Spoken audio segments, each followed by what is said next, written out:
Vamos lá. Vou compartilhar aqui com vocês.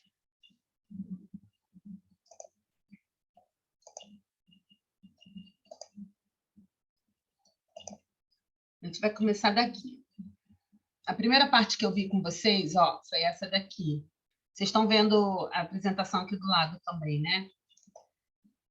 Foi essa daqui onde eu trouxe um pouco da vida dela, um pouco de como ela foi se construindo, a história de vida dela, onde ela foi se construindo até chegar na doutora Elizabeth Kubler-Ross, psiquiatra, em Chicago, no hospital, onde 3 alunos, ao final do curso de teologia, eles batem na porta da doutora para poder finalizar o trabalho deles de curso, que seria sobre o que mais mobilizaria o homem, o que mais seria difícil para o homem de lidar, e eles elegem a morte. E aí procuram a doutora Elizabeth para ajudar sobre esse trabalho, como que ela poderia orientá-los. E aí ela se pergunta, naquele momento, né? Quem mais do que os próprios pacientes que estão passando por essa experiência de fato poderia nos ensinar sobre isso? Vamos perguntar a eles. E aí ela vai atrás desses pacientes que estão ao final da vida nas enfermarias do hospital que ela trabalha, lá no hospital em Chicago. E ela depara com uma realidade onde as pessoas dizem para ela o tempo inteiro que ali não tem paciente morrendo, que ali não morre paciente, que ali não vai ter ninguém para ela entrevistar. E aí ela fica intrigada com aquilo e percorre todas as enfermarias daquele hospital e descobre que ela está diante de um grande milagre ou uma grande negação, que seria essa questão de que não tem paciente morrendo nas enfermarias. Ela faz busca em outros hospitais e ouve a mesma resposta. E ela se depara, então, com uma grande questão social, uma grande questão cultural, uma grande questão onde, ali naqueles hospitais, não se diziam que tinham pacientes morrendo para que não ficasse conhecido como hospitais onde morre, onde as pessoas vão para morrer. Isso a gente enfrenta até hoje. Eu me deparei com isso outro dia numa série, não sei se vocês conhecem, New Amsterdam. Adoro essa série, fala muito de cuidados paliativos. E ele aborda, tem um capítulo dessa série que aborda exatamente isso, uma paciente que é deixada na porta do hospital deles, sem nenhuma perspectiva de cura, mas ela é deixada já ao final da vida mesmo. E aí ela pergunta, mas por que então me tiraram daquele hospital se eles me falaram que eu vinha para o hospital onde teria mais situação para me tratar, né? Teria mais condições de tratamento para mim. E eles falam não, que ela não tem mais cura, que ela foi deixada ali naquele hospital para morrer, e que, infelizmente, era aquilo, e que eles fariam o melhor possível por ela, o maior conforto, né? Tentaram amenizar, mas ele vai atrás dessa questão e descobre isso como uma prática dentro dos hospitais, inclusive no hospital que ele está trabalhando, que ele é o diretor nesse momento. Então, são questões que são atuais, sabe, gente? É difícil. Até em plantão, eu ouço isso ainda de alguns pacientes meus na própria clínica, que eu tenho muitos pacientes que trabalham na área da saúde, inclusive dentro de UTIs, e eu ouço isso, sabe? Eu prefiro, alguns pacientes falam para mim, eu prefiro que morra no meu plantão, porque eu sei que eu vou dar uma morte dentro do que é o melhor para aquela pessoa, mas eu tenho vários colegas que falam para mim que, pelo Deus me livre, não morrer no meu plantão, não morre no meu plantão, não morre no meu plantão, não morre no meu plantão. E é a grande prática, sabe? É rezar para não morrer no teu plantão. Meu plantão é um plantão que ninguém morre. Eu já ouvi isso também. Então, a gente poder olhar para isso, que desde a gente há mais de 50 anos, a Elizabeth Kubler-Ross começou a falar disso, sabe? Então, é uma prática que é ainda atual, Então, como que a gente pode olhar para isso? A gente precisa aprender a dar espaços para que isso apareça. O que são espaços para que isso apareça? É espaços onde a gente vai colher essa narrativa. O que eu quis trazer a Inês, ela explicar um pouco do Dipex, o que é isso tudo, a importância da narrativa desses pacientes, a importância de colocar esses pacientes também no centro do tratamento deles, a importância de dizer para eles, até o último suspiro deles, que a gente vai fazer por eles o que faz sentido para eles e não para a gente.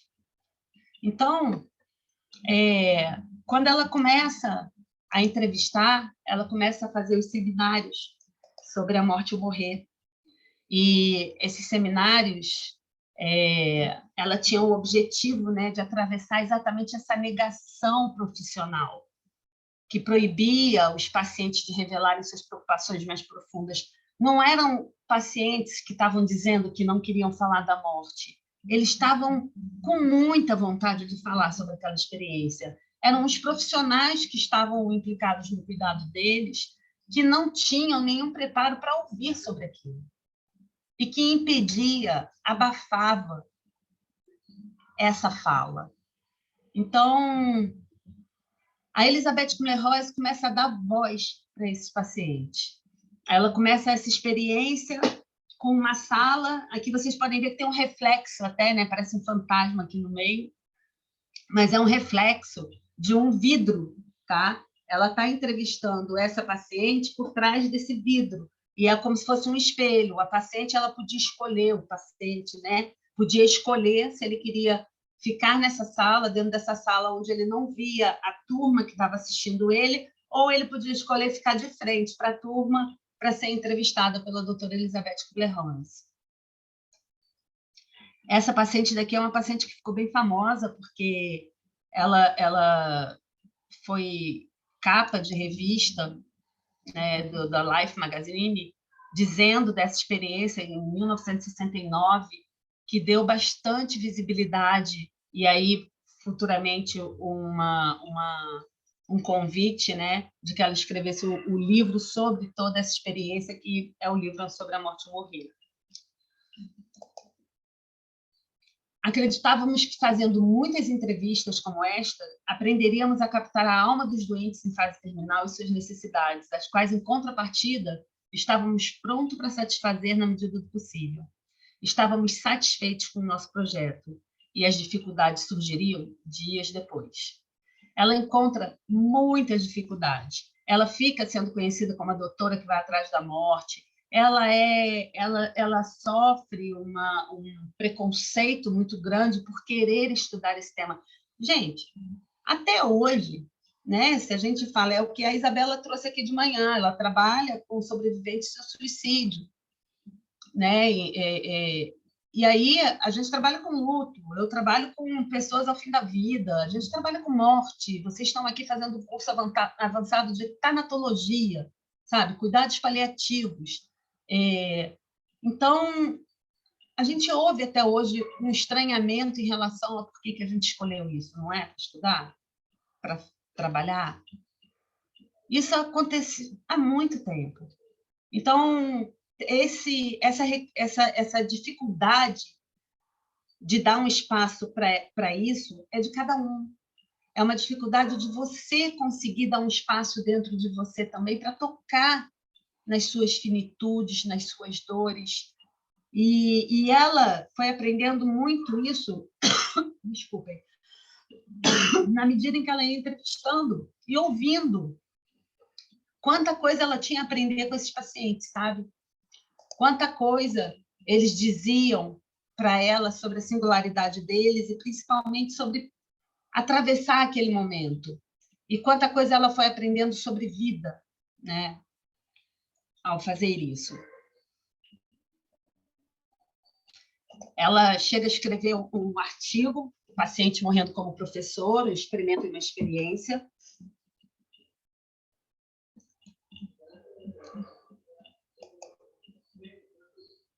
Sai o artigo na Life Magazine. E aí tem um relato dela, né? De cada vez que entrava um paciente, depois o levava embora, a vida dele lembrava-me uma das milhões de luzes no vasto firmamento que cintilam por um breve instante e, em seguida, desaparecem na noite infinita. As lições que cada uma daquelas pessoas nos ensinava traziam todas, no fundo, a mesma mensagem. Viva de tal modo que, ao olhar para trás, não se arrependa de ter desperdiçado sua vida. Viva de tal modo que não se arrependa do que fez, ou não deseje ter agido de outra forma. Viva uma vida digna e plena. Viva. Esse trecho é da Roda da Vida, e é exatamente disso, o quanto ela ia aprendendo com a fala desses pacientes. Eu estou trazendo isso aqui porque eu vou trazer uma paciente para vocês ouvirem. Eu vou entrevistar uma paciente daqui a pouco, aqui na frente de vocês. A gente vai fazer todo um acordo ainda em relação a isso, ao final da aula, antes dela entrar. Mas eu quero que vocês fiquem atentos ao quanto vocês vão aprender sobre vocês, sabe, nesse processo. A Elizabeth Kubler-Ross começou com isso há 50 anos atrás. Ainda é muito necessário que a gente fique de olho nisso. Em quem a gente vai se tornando diante desse paciente.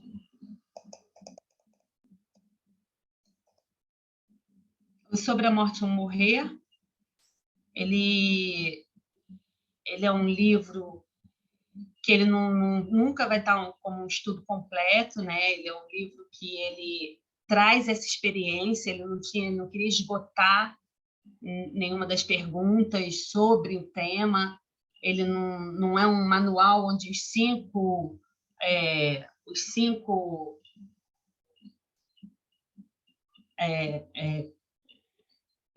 processos do luto, né? As 5 fases do luto, se esgota ali de forma nenhuma. No próprio livro, ela aborda mais de 10 fases, então isso está no próprio Sobre a Morte ou Morrer.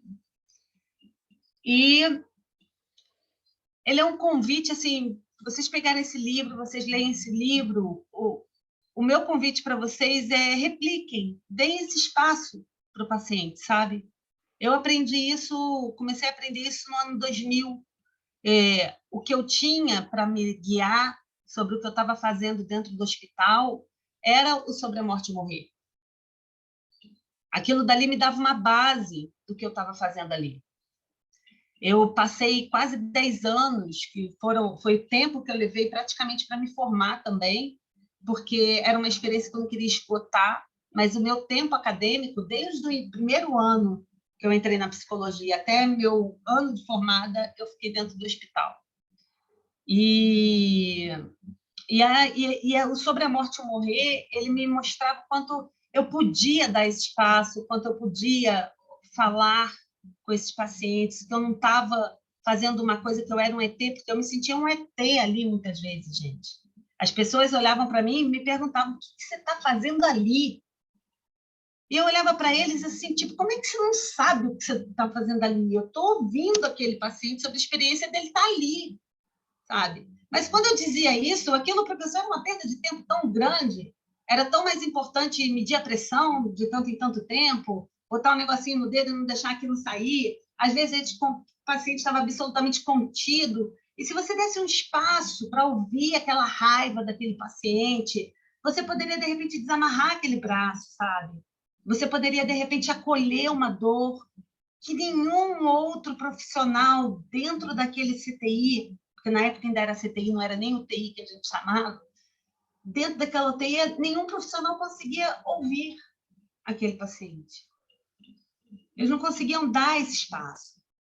Era algo, às vezes, muito dolorido. Eu lembro a Dona Gladys foi uma paciente que ela internou com problemas sérios de circulação, principalmente nos membros inferiores e das mãos. Era pés e mãos, começou com pé e mão, né, esses membros.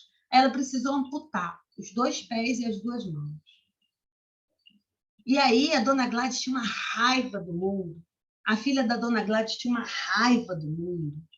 Aquela raiva precisava de um espaço, sabe? E poder dar um espaço para isso era muito difícil, inclusive, para elas, de conseguir olhar. Estava tão acostumadas àquilo ser inadequado que nem elas conseguiam lidar com aquilo. A filha da dona Gladys, repetidamente, recusou, todas as vezes que eu cheguei próxima a ela, ela recusou que eu chegasse, ela fazia, não, não, não. Era um limite muito forte que ele impunha, uma raiva muito grande, sempre agredindo muito a equipe, por isso que a gente via muito essa raiva, né? Os momentos de visita era com agressão. E a própria dona Gladys, que não aceitava aquela situação, e estava sempre contida, gente. Mesmo sem mão, aquele cotoco amarradinho assim, estava contido. Depois, ela foi amputada mais uma vez aqui, agora, nos 2 braços. E aí, aquele cotoco não precisou mais ser contido. E aquela equipe ia lidando com aquilo de uma maneira que começava a ficar cada vez mais evitativo estar próximo da dona Gladys. Vocês estão entendendo? Vocês estão comigo aonde eu estou indo? Está fazendo sentido para vocês? Sim. A ideia é que vocês possam oferecer um espaço seguro. Elizabeth começou a fazer isso há 50 anos atrás. O que ela fazia era oferecer um espaço seguro para esses pacientes. O que eu estava aprendendo a fazer lá no ano 2000 era um espaço seguro para esse paciente, até mesmo para eles. E isso acontece com a gente também. Vocês vão precisar ficar muito atentos, porque isso acontece com vocês. Aprendam a dar espaço seguro para vocês. Aprendam a dizer para vocês que tudo bem estar com frio na barriga, tudo bem se sentir ansioso, tudo bem se sentir inseguro, tudo bem ter medo, tudo bem você sentir o que você sente. Olha para aquilo, respira, entende que aquilo é teu, como você imagina que seria passar pelo que o outro está narrando, dizendo, falando para você, e deixa isso do teu lado. Depois você vai cuidar disso. Diz que você está vendo e deixa do teu lado. Depois você cuida. Mas você dá esse espaço seguro entre você e o seu paciente. Entre você e o outro, sendo paciente ou não, sabe, gente? Um outro que precisa desse espaço. E talvez nunca tenha tido uma referência disso antes.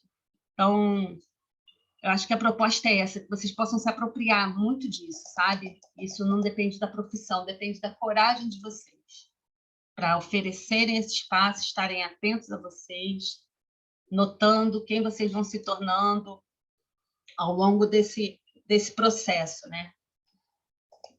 Aqui eu tenho a página do livro Sobre a Morte ou Morrer, onde aparecem mais de 10 fases, mais de 10 estágios, né? Que não seria uns 5 estágios apenas. Então, ao final, do meio para o final, vocês encontram essa página daqui, onde ela fala, se vocês notarem, a esperança é uma que está sempre presente, quase que desde o início, né? Chegando à fase do choque, a esperança ela está até o final. Então, ela aprendeu muito, ela aprendeu isso ouvindo os pacientes. E ela traz isso para o livro, para mim, ela é uma grande pioneira da medicina narrativa também, porque ela traz isso para o livro em categoria. Como que aquilo tudo que... qual que é a grande metodologia do DIPEX, sabe, gente? A grande metodologia do DIPEX é o que você ouve do paciente, sabe? O que te chama atenção, aquilo pode virar uma categoria. Mas você vai ouvir de 1, de 2, de 3, cada um na sua singularidade, mas aquilo vem, sabe? Ele está falando disso também, ele está falando disso também. Aquilo te chama atenção na repetição. A pesquisa qualitativa ela está de olho no que de toda essa singularidade, né? Na singularidade de cada um, o que se repete, sabe? O que se repete nessa singularidade de cada um? O que Elizabeth Kubler-Ross fez foi isso. Ela ouviu essa repetição. Essas fases que ela fala são fases que ela reconheceu na fala desses pacientes. E ela traz esse livro para que todos possam ter um guia de como reconhecer isso com ou alguém que você está cuidando, ou alguém que você ama e que está morrendo, que está partindo, ou que está simplesmente passando por uma grande perda. Né? Então, que a gente possa, através do DIPEX, dá esse espaço de aparecerem várias categorias, sabe? Então, essa metodologia faz isso, ela pega essas categorias e essa repetição e transforma em categorias.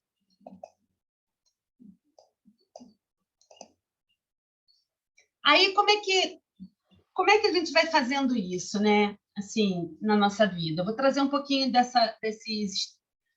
existencialismo aqui, não sou nenhuma expert nisso, mas isso faz sentido para mim quando eu estou diante de um paciente, eu sempre comento muito sobre isso, eu sempre falo muito sobre isso com o próprio paciente, porque isso daqui está presente na nossa vida o tempo inteiro e todos os dias, tá? A gente vai ser sempre resultado daquilo que o mundo faz com a gente. Eu nasci mulher, menina, sexo feminino, no estado do Rio de Janeiro, do meu pai e da minha mãe. Não tem nada que eu possa fazer que mude essa realidade. O mundo fez isso de mim, sabe? O mundo fez isso de mim.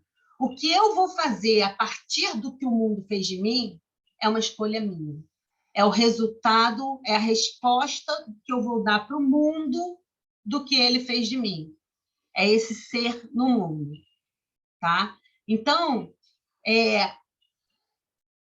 quando vem um adoecimento, quando vem uma questão de sofrimento, quando vem algum acontecimento importante na tua vida, se você tem uma linha de vida que você ciclicamente está acostumado a fazer um movimento de ser resposta para o mundo, sabe? Diante de um acontecimento, você tem uma oportunidade de desconstrução. É muito comum no luto a gente encontrar desconstrução e depois uma ressignificação. Então, seria um pouco isso, sabe? Você tem um acontecimento e aquilo te invade de tal maneira que o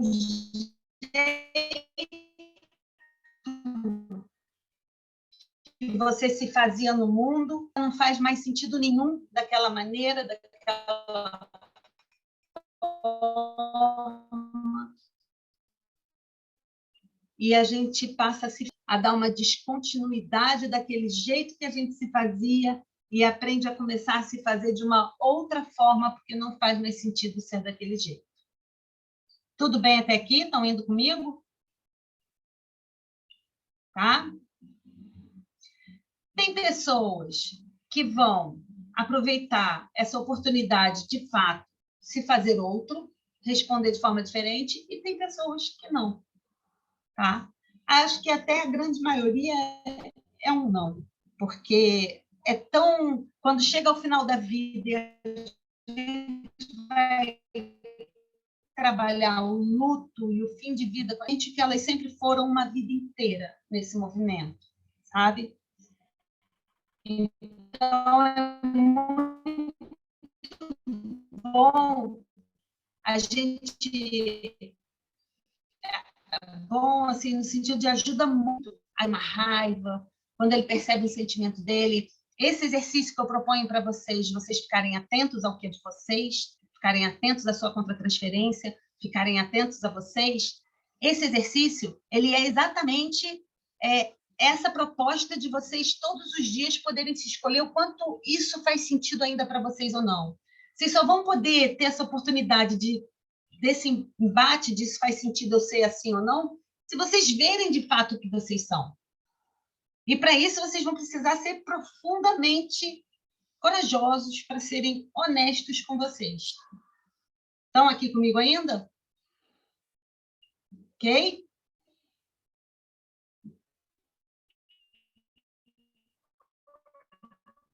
Ok. Então, quando a gente está diante de um paciente em que ele recebe... Muito bom.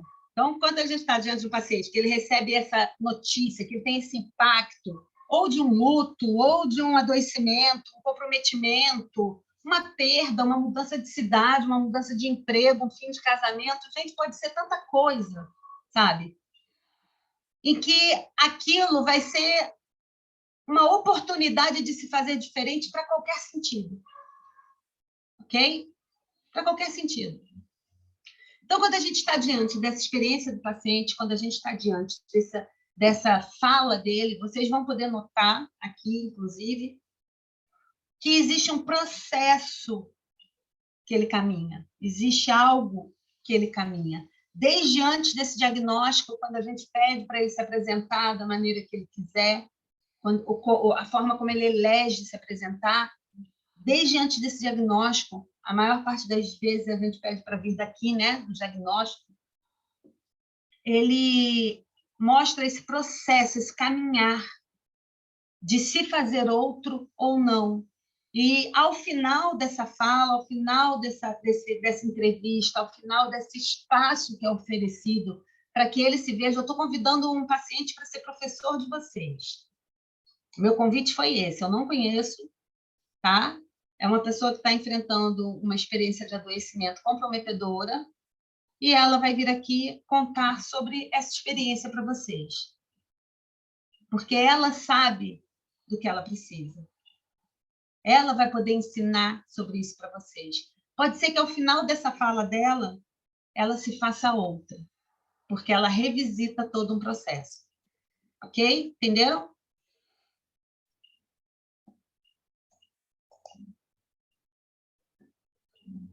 O que é importante assim nessa análise das contratransferências? A gente só vai conseguir dar esse espaço se a gente puder ouvir de fato o que aquela pessoa está trazendo ali, sem se preocupar com a história da narrativa em si, sabe? Porque se a gente mergulha naquela narrativa, na história, no sofrimento, se a gente vai para aquele lugar de tentar sentir o que aquele paciente sente, sabe? A gente vai acabar perdendo um olhar daqui, ó, do que ela está contando dessa história que faz sentido dentro do tratamento dela, dentro desse momento que ela está na vida dela. Sabe? O que ela está me dando ali sobre ela? Pistas tão preciosas que me ensinam sobre o que é importante para aquela pessoa. Entende? Se eu vou na narrativa, por exemplo, de uma pessoa que vai falar mal de uma equipe, e vou falar, nossa, esse médico não poderia nunca ter feito isso com você, eu vou alimentar algo que eu não alcanço. O que o médico fez ou deixa de fazer não é ele que está ali naquele espaço. Eu preciso descobrir sobre o que ela me traz daquilo dali, sobre quem ela se tornou diante daquele médico, o que aconteceu com ela, sabe? Então, se eu for ali, ele não deveria ter feito isso, eu vou fazer mais do mesmo um pouco. E isso vai falar de como eu me sinto também diante de profissionais que fazem isso. Faz sentido para mim aquela raiva que ela está sentindo, eu junto a minha com a dela, e aquilo dali não deveria ter acontecido. Vocês entendem o que eu estou tentando descolar aqui? Tem o que a gente sente, tem o que a gente acha, mas tem o que é da gente. A gente vai precisar ali deixar aparecer o que é do paciente. Para isso, a gente vai ter que estar um pouquinho, um passo, sabe, um pouco atrás, um passo distante, não dentro dessa história, tá?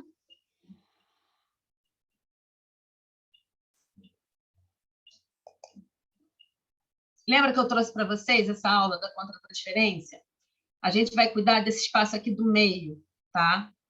Transferência e contratransferência. A gente vai cuidar do espaço do meio aqui.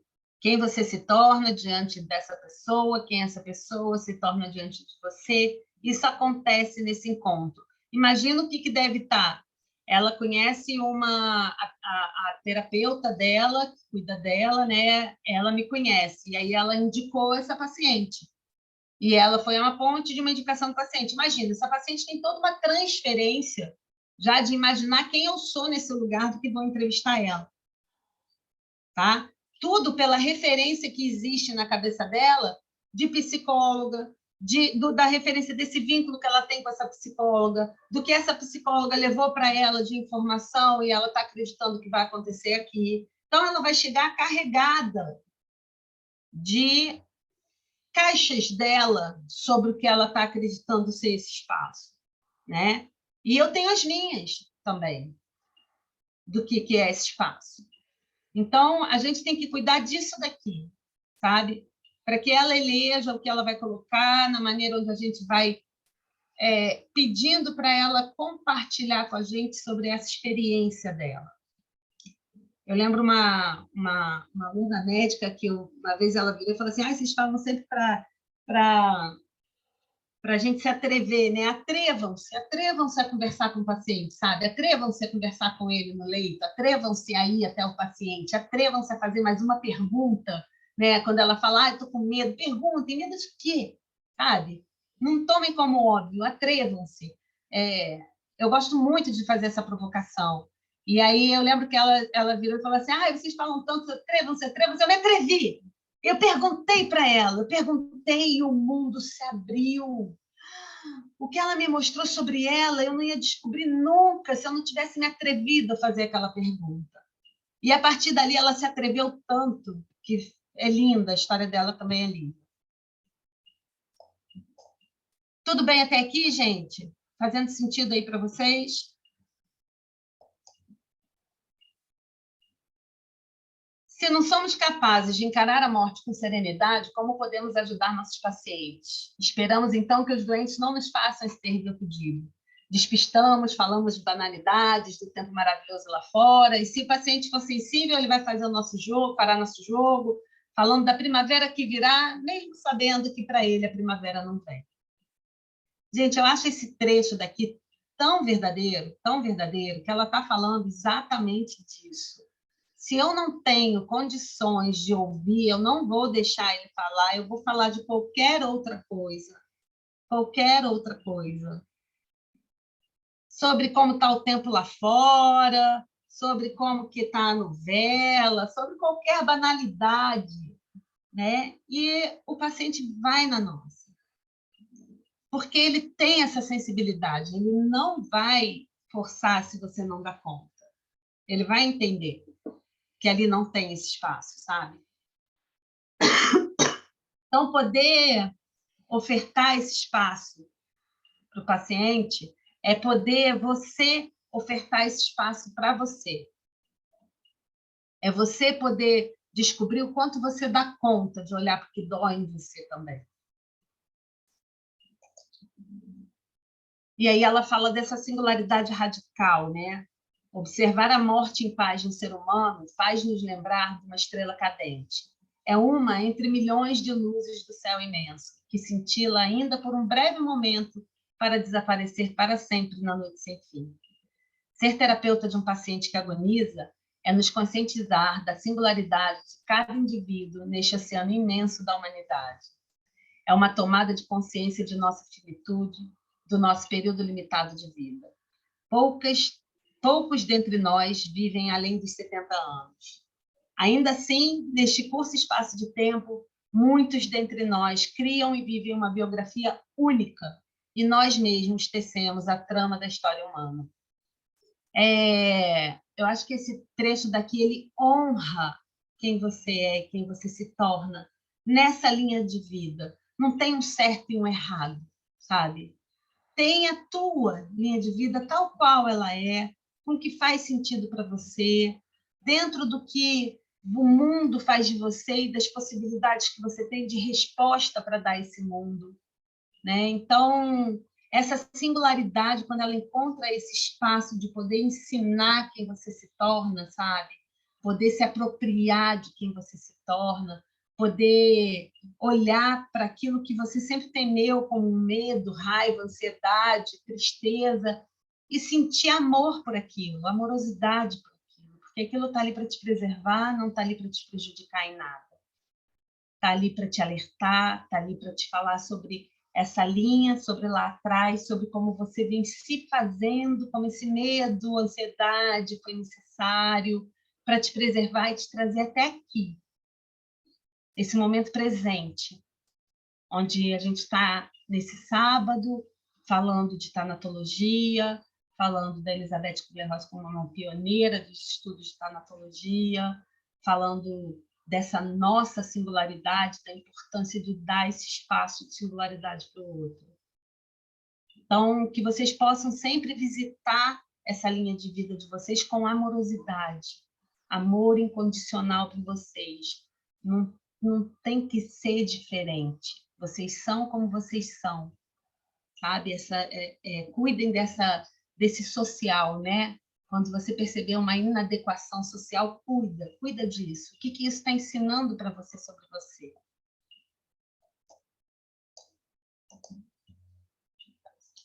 E a suprema lição que todos temos que aprender é a do amor incondicional, que inclui não apenas os outros, mas também a nós mesmos, que é isso que eu estou falando, sabe? Quando a gente tem essa...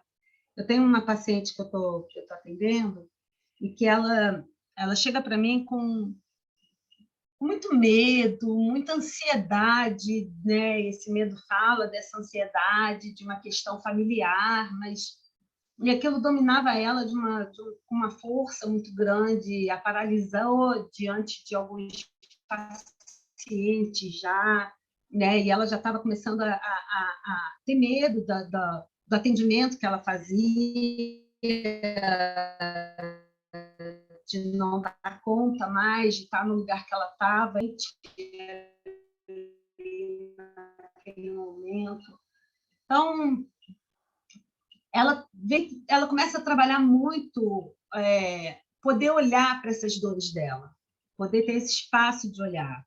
Até que a gente segue, né, alguns meses já assim, juntas, e ela pode um dia perceber que a ansiedade dela estava ali para preservar ela.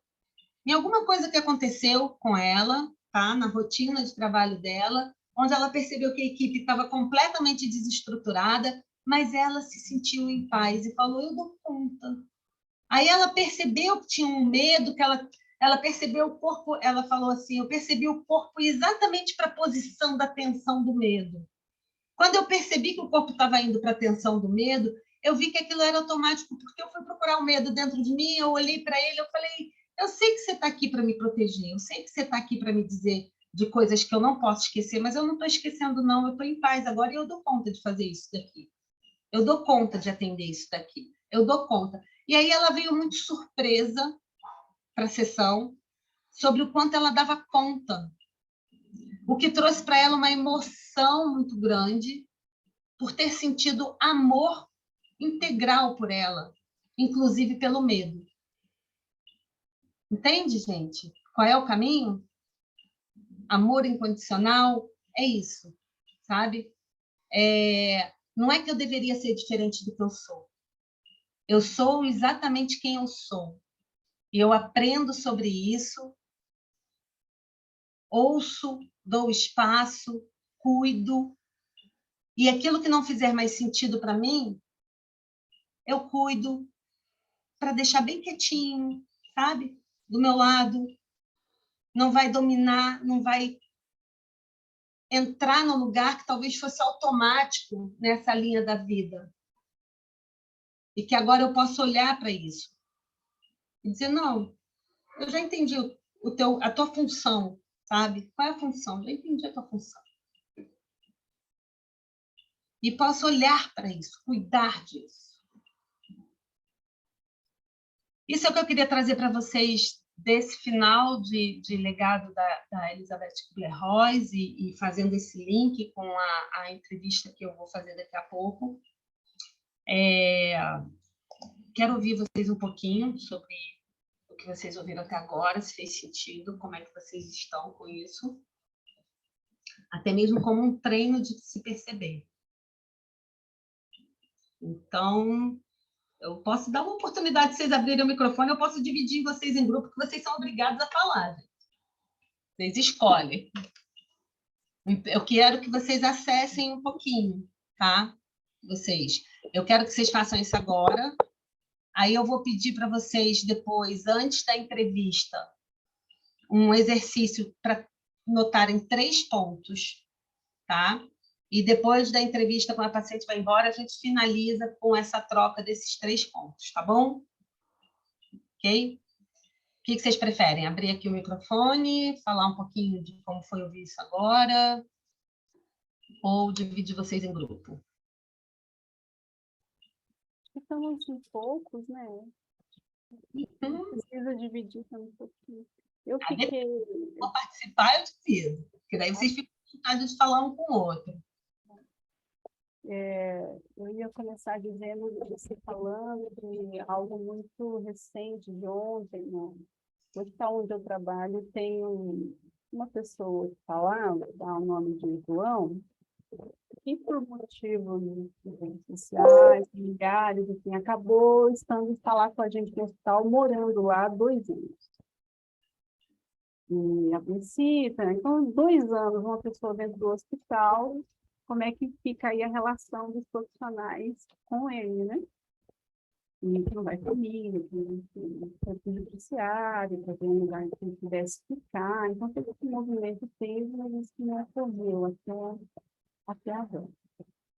Então, quando houve a indicação da gente conversando lá, na comissão, né, das cuidados paliativos, de incluí-lo.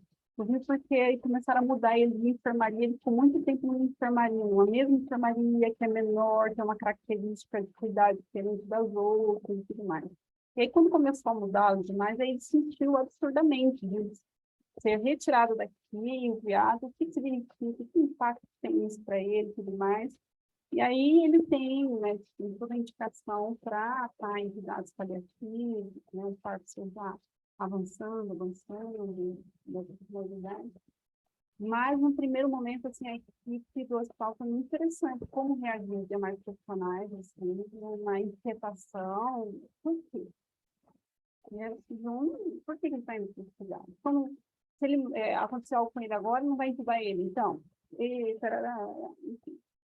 E aí conversamos bastante e tudo mais, e ele entrou para a comissão, voltou para a enfermaria, porque a gente daria essa garantia dele permanecer lá, estava do hospital, conseguiu ter uma janela, e aí conseguiu uma TV, um radinho que ele pudesse mexer e tudo mais. E assim estamos. Mas quando foi essa semana, teve uma piora clínica muito importante, de mensagem para muitos time, assim, foi um tanto não esperado. Ontem, quando eu fui ver ele estava bastante rebaixado e tal. E aí eu já fiquei imaginando como é que ia ser o fluxo ali no quarto, na enfermaria, diante dessa pessoa que se tornou parte daquele lugar por 2 anos.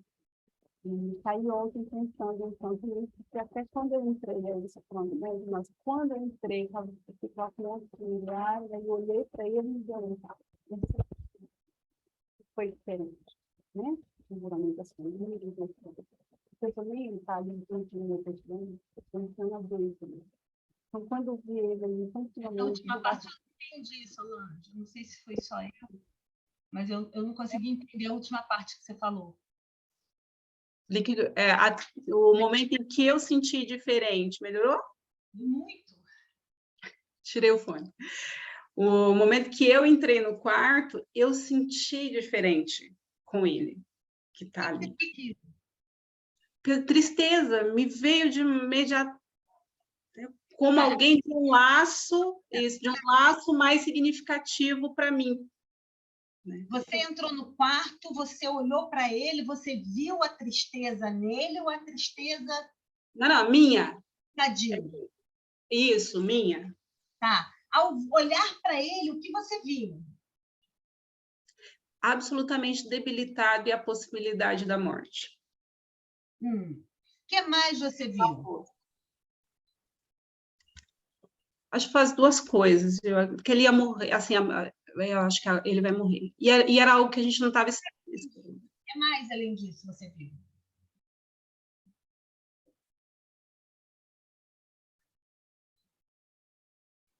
Não consigo te dizer algo mais do que assim, a tristeza e veio o medo dele morrer. Não é dele morrer, mas é o medo dele morrer. E como foi o repentino, um susto mesmo. algo para ele ali naquele momento, verificar se isso que você sentiu era Não o que era ele estava vivenciando.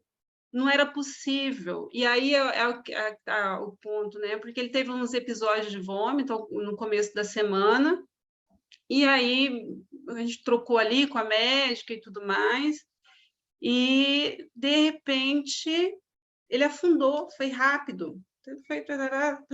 Então, no dia que ele estava em vômito, a gente conversou, como é que você está, dentro do que ele conseguia e tudo mais, falamos disso. E nesse dia, ontem, quando eu entrei no quarto, um quadro completamente diferente da forma que nunca ouvimos, assim, né? Então, foi de susto, medo, agora, puxa, e de tristeza, assim, porque aí ele está na condição de que muitos que a gente já está, né, como se estivesse entrando na fase ativa mesmo. Mas esse tom de surpresa para todos daí, porque era aquilo que não era esperado essa permanência alongada. Ou que a gente, né, assim, o que foi possível ser visto, né? Ele já está há 2 anos, né? Exato. Então, E aí foi diferente. A hora que eu saí, aí eu saí com essa sensação diferente. Foi de tristeza de alguém de um laço. tem Diferente dos outros. Exato. Não só com essa equipe, mas tem um vínculo com a instituição. Exato. Tem vários níveis de vínculo aí com ele. Tem histórias entrelaçadas, são 2 anos. Então, assim, o que é esperado é que ele fique longe ainda, ele, né, fica. O que é esperado é que fique, sabe? O susto é como ele está falando coisas para você importantes sobre isso, sabe? Sobre esse mundo presumido. Vocês estão em luto, sabe, Solange? É um processo de luto dessa equipe, é um processo de luto dessa instituição, que foi adotada por esse paciente como família e abraçou esse paciente também, sabe? Tem esse vínculo que foi criado. E assim, ó, não tem nada de errado com o que você sentiu ao entrar, né? E perceber ali a tua tristeza, perceber esse susto, esse medo dele ir embora rápido, perceber essa finitude.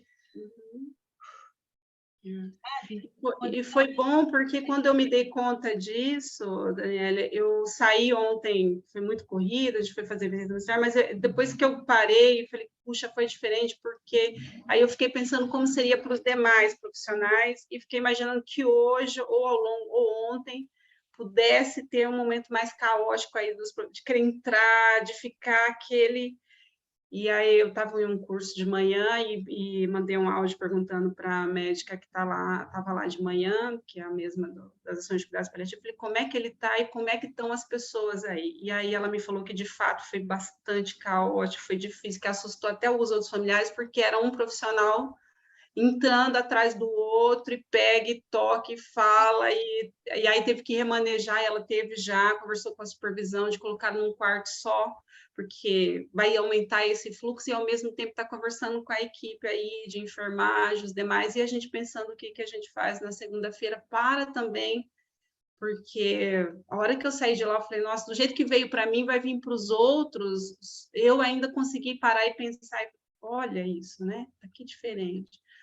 Mas para muitos profissionais não vão dar conta, aí vai vir nisso, né? E aí nessa questão do impacto que você está falando, assim, de como veio, né?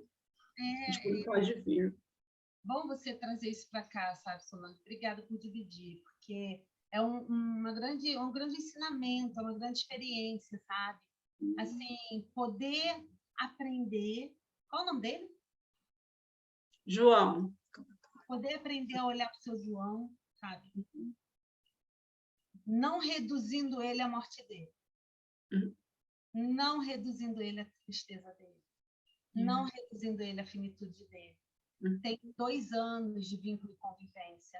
É isso que mais marca vocês, entende? Então, poder sentir, sim, a tristeza, poder sentir o luto, poder sentir o susto, o medo, a finitude, ele indo embora. Você já viu esse processo algumas vezes, você já conhece isso, né? A morte, ela tem isso, quanto mais a gente está ali próxima, mais a gente conhece um pouquinho dela, né? Eu lembro que quando eu estava nessa época da UTI, acompanhando muitas mortes, gente, para mim, eu já conhecia no cheiro, na cor, sabe? É algo diferente que fica. Tem algo diferente que fica. E nesse diferente a gente percebe. É uma linguagem não verbal, sabe? Você não tem nem como traduzir isso direito, mas é um diferente que você percebe. Simplesmente pela experiência dessa proximidade, sabe, Solange, eu acho. Então, você reconhece aquilo e aquilo tem um impacto. Esse impacto fala do amor, esse impacto fala do vínculo, esse impacto fala dos 2 anos que vocês construíram juntos. Então, poder aprender, sabe, Solange, a ser impactada, respirar, olhar para isso e poder fazer isso aqui, ó, sabe? Não tem só tristeza, não tem só finitude, não tem só morte ali. Tem 2 anos de convivência. Poder dar esse espaço para contar a história, poder dar esse espaço para acolher o que essa equipe está sentindo agora, visibilizar. Quando você faz isso, você valida. E isso já é curativo, tá? Então, você trazer para cá, eu estou visibilizando junto com todos os seus colegas. A gente está validando isso para você. Obrigada por dividir, Solange. Imagina. Quem mais quer compartilhar, gente? Ou como é que foi ouvir a Solange? Querem falar alguma coisa para ela? Vocês estão aí?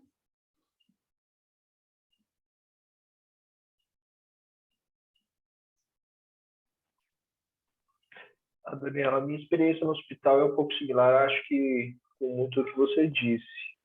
De fato, a gente vê muito essa questão do medo da perda do paciente, né? Eu vejo muito isso não só nos enfermeiros, mas também nas equipes médicas e, mais curiosamente, em algumas especialidades, alguns médicos especialistas que parece que a morte é algo muito distante para aquilo com que eles se propõem.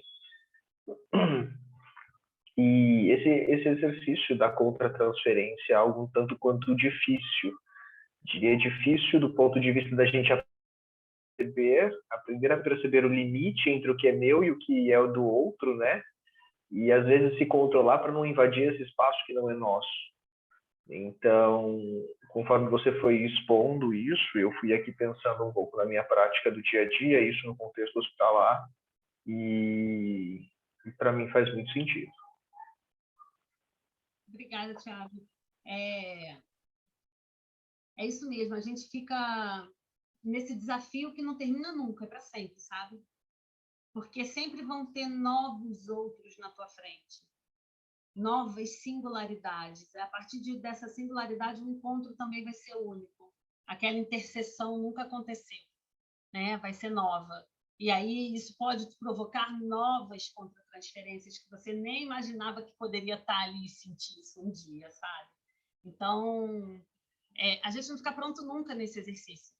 Eu acho que o mais gostoso dele é isso.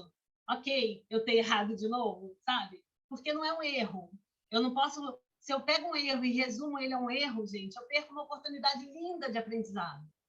Entende? Então, assim, é aprender com aquilo. É aprender, olhar para aquilo e falar qual é a função disso daqui, sabe? O que eu posso fazer com isso daqui?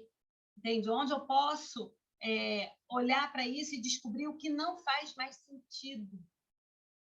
Que, de repente, eu não estava vendo ontem, mas eu posso ver hoje, sabe? Então, eu acho que esse é o espaço do amor incondicional por você mesmo.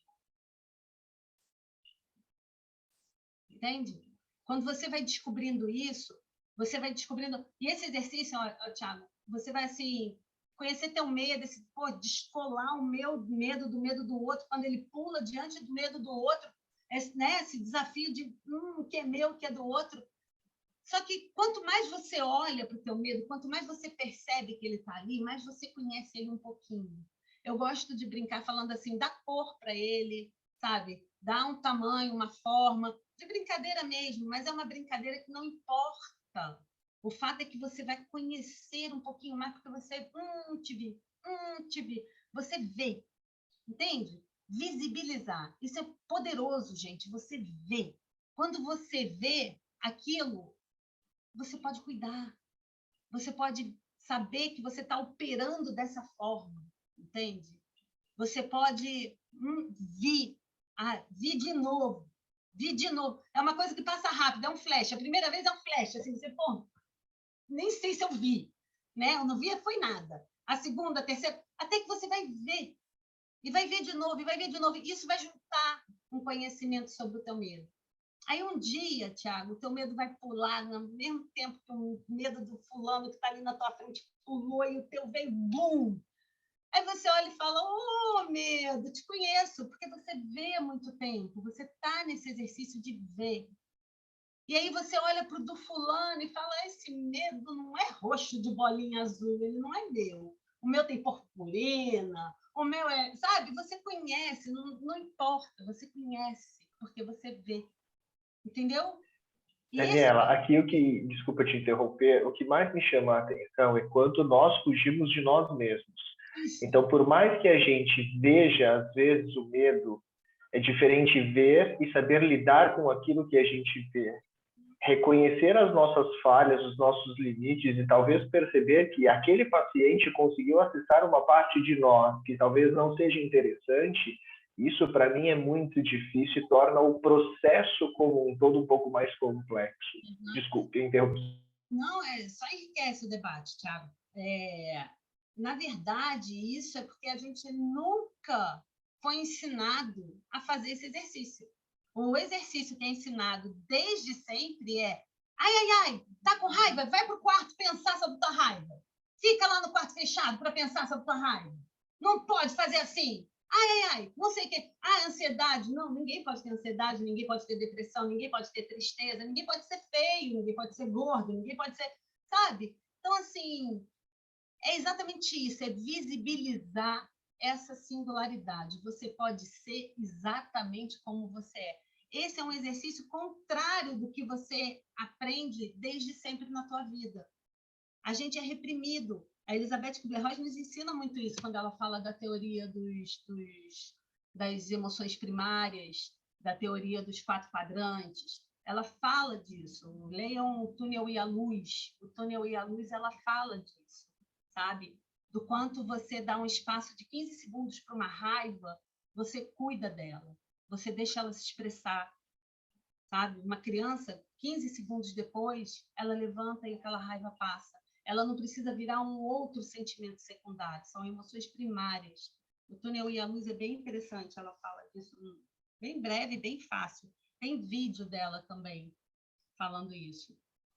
E eu acho que é isso, sabe, Tiago? A proposta é fazer esse exercício para o resto da vida. A proposta é que isso nunca acabe, porque você está sempre se conhecendo um pouquinho mais. E quanto mais você se conhece, mais você descola do outro. Você entende? Você entende como isso é matemático? Quanto mais você se conhecer, mais você vai saber que aquele medo que está pulando ali é do outro, não é o teu. Não embola, entendeu? Por mais que você sinta o teu ao mesmo tempo, ele não embola. Ok? Você consegue perceber o teu e deixar o teu aqui do teu lado. Ele vai com você, mas ele vai do teu lado. Ele não vai aqui embolado com o do teu paciente.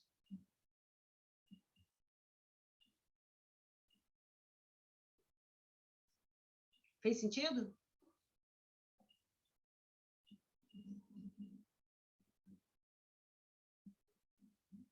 E aí, gente, quem mais?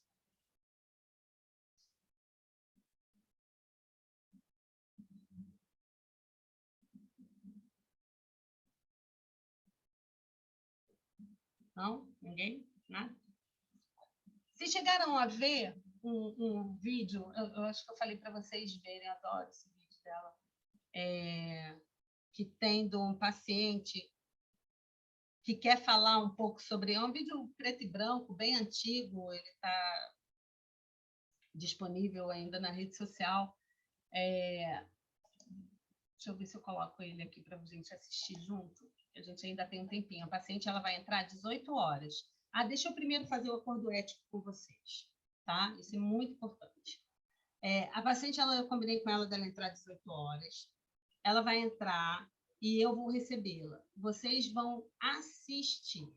Ninguém está autorizado a abrir o microfone e falar com ela.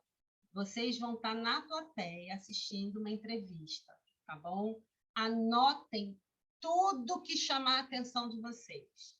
E, principalmente, 3 pontos eu quero que vocês anotem, gente, tá?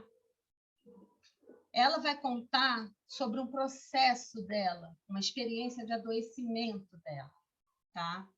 Nesse processo dela, ela vai trazer essa narrativa. Eu quero que vocês aprendam a escutar o que dessa história que ela está trazendo são pontos, pistas muito importantes sobre ela no tratamento dela. Ok? Num tratamento de cuidados paliativos, o que ela está dizendo para vocês que é importante para ela, dentro da narrativa dela. Não é uma frase pronta, olha, para mim é importante isso, mas ela vai contar uma história, ela vai dar pistas sobre ela, e eu quero que vocês anotem, tá? O que vocês vão perceber que ela está contando de importante sobre ela e que vocês podem trabalhar com isso no tratamento dela. 2, eu quero que vocês notem como que eu vou fazer uma próxima pergunta, como que eu vou explorar, como que eu vou conduzir, como que eu vou dar espaço, como que eu vou ser espaço para ela. O que eu perguntei que vocês acharam estranho, não perguntariam nunca. Eu quero que a gente debata um pouco essa metodologia de ser espaço para o outro, de dar esse espaço seguro para o outro, tá bom? E o terceiro ponto, quem vocês se tornam diante desse debate? Quem vocês se tornam diante dessa entrevista?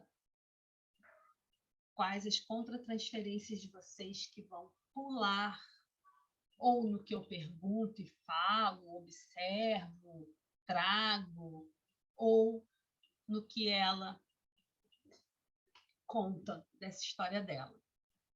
Vocês entenderam que são 3 pontos diferentes em cima dessa entrevista que vai acontecer?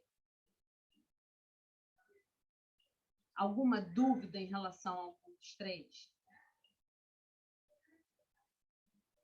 Eu vou perguntar para ela se eu posso gravar. Se ela autorizar, eu gravo, tá? Se ela não autorizar, eu vou repetir, Solange, pode deixar que eu vou repetir, Angélica. Se ela autorizar, eu gravo. Se ela não autorizar, eu não vou gravar, tá bom? Ok? 3 pontos para vocês prestarem atenção. O que dessa narrativa dela ela está dando de pistas sobre ela, do que faz sentido para ela, para a gente poder usar no tratamento dela, pensando em cuidados paliativos de uma forma geral. Vocês estão finalizando um curso avançado de cuidados paliativos. O que dessa narrativa ela está ensinando sobre esse cuidado dela? Tá? Que vocês possam aliar ao tratamento dela, ao tratamento de fim de vida dela. O que vocês pensariam em propor, sabe? O que ela está trazendo que vai passar na cabeça de vocês e que vocês pensariam que aquilo seria, de fato, proveitoso para ela? E o que ela está contando dali dela? Por que vocês pensaram aquilo? Tá? 2, o que nessa conversa chama a atenção de vocês em como eu vou abordando ela? Ah, desse jeito que você fez, eu não faria nunca. Mas não faria mesmo. Sabe? O que é que chama a atenção de vocês? Ah, não, fez sentido, sim. Eu também, para mim, seria fácil ter uma conversa assim com o paciente. É como eu costumo fazer também. O que ali daquilo chama a atenção de vocês? O que é muito diferente? O que vocês não fariam? O que vocês fariam? O que vocês fizeram, fez sentido e o que não fez para vocês dentro de como eu vou conduzir, dentro dessa metodologia. E o último é a contratransferência de vocês. Tá? contra a transferência. Com quem vocês se tornaram diante dessa narrativa? Quem vocês se tornaram diante dessa conversa? Ok?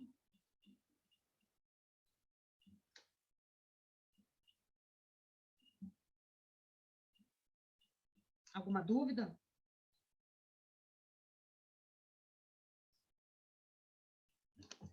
Beleza, Angélica.